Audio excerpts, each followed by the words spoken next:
애플의 첫 폴더블 아이폰이 이제 2주 앞으로 다가왔습니다. 그런데 이번 제품 완성도가 높아서 화제인 게 아닙니다. 오히려 그 반대입니다. 가격은 $2,000를 훌쩍 넘길 거라는 관측이고 이름은 아이폰 울트라가 될 가능성이 크다고 합니다. 우리 돈으로 300만 원에 가까운 값입니다. 그런데 그 값을 내고도 감수해야 할 것들이 있습니다. 애플이 드디어 접는 폰을 만든다는 사실에 다들 집중하고 있지만 이 폰을 실제로 만들어내기 위해 빠진 기능들이 있습니다.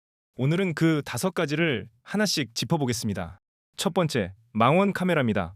현재까지 나온 정보에 따르면 아이폰 울트라의 후면 카메라는 2개입니다. 메인 카메라 하나, 울트라 와이드 하나. 둘 다 4,800만 화소로 알려졌습니다.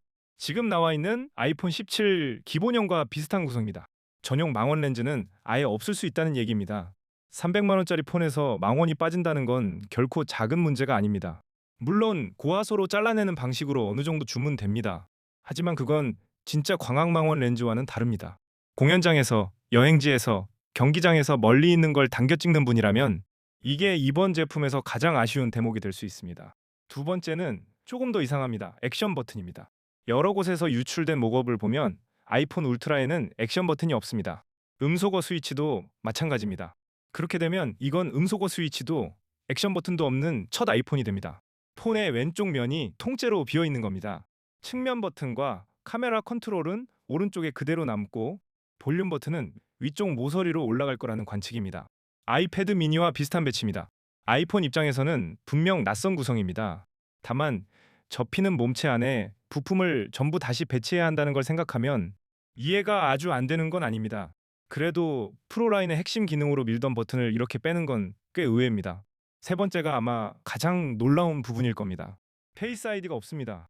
대신 측면 버튼에 터치 아이디가 다시 들어간다는 얘기입니다. 그렇게 되면은 2017년 아이폰 10 이후 처음으로 페이스 아이디가 빠진 아이폰이 됩니다. 그런데 여기엔 현실적인 이유가 있습니다. 폴더블 아이폰은 바깥 화면과 안쪽 큰 화면 2개를 가집니다. 어느 화면을 쓰든 얼굴 인식이 제대로 되게 하려면 구조가 아주 복잡해집니다. 그 부품들을 극단적으로 얇은 몸체 안에 다 넣어야 하고요. 측면 버튼에 지문 인식을 넣는 쪽이 훨씬 현실적인 선택인 겁니다. 그래도 10년 가까이 얼굴로 잠금을 풀어왔는데 다시 손가락을 대야 한다는 건 확실히 다른 경험이 될 겁니다. 네 번째는 사람에 따라 진짜 결정타가 될 수 있는 부분입니다. 맥세이프입니다. 유출된 목업 뒷면에는 익숙한 맥세이프 링이 보이지 않습니다. 그래서 아이폰 울트라가 맥세이프 무선 충전을 아예 지원하지 않을 거라는 추측이 나옵니다. 물론 애플이 여기서 뒤집을 수도 있습니다. 아직 공식적으로 확정된 건 없습니다. 다만 지금까지 나온 걸 보면 맥세이프 탑재 가능성은 점점 낮아 보입니다. 일반 무선 충전은 될 수도 있습니다. 갤럭시 Z 폴드처럼요. 하지만 그건 같은 얘기가 아닙니다.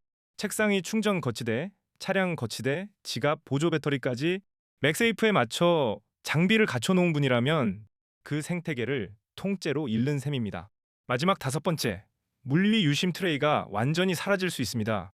밍치고와 블룸버그를 비롯한 여러 소식통에 따르면 아이폰 울트라는 전 세계 모든 지역에서 이심 전용으로 나올 수 있습니다. 이것도 결국 공간 문제입니다. 극단적으로 얇은 폴더블에서는 1mm가 아쉽고 유심 트레이를 드러내면 그만큼 내부 공간이 생깁니다. 5가지를 한자리에 놓고 보면 애플의 첫 폴더블은 확실히 흥미로운 물건입니다. 망원 카메라는 아이폰 에어를 써본 분이라면 이미 적응된 부분일 수 있습니다. 터치 아이디도 시간이 지나면 익숙해질 겁니다. 문제는 맥세이프입니다. 책상에도, 침대 옆에도, 차 안에도 맥세이프 충전기를 깔아둔 사람에게 일반 무선 충전으로 돌아가는 건 한 걸음 뒤로 가는 느낌입니다. 정리하면 이렇습니다. 애플의 첫 폴더블 아이폰은 최근 몇 년 사이 가장 기대되는 아이폰이 될 수 있습니다. 동시에 익숙한 기능이 여럿 빠진 아이폰에 울트라 값을 내라고 요구하는 첫 사례가 될지도 모릅니다. 다시 말씀드리지만 아직 공식 발표 전이고 전부 유출 단계 정보입니다. 여러분은 어느 쪽이십니까? 그래도 사겠다. 아니면 이 가격엔 못 사겠다. 댓글로 남겨주시면 다음 편에서 읽어드리겠습니다. 구독과 좋아요는 큰 힘이 됩니다.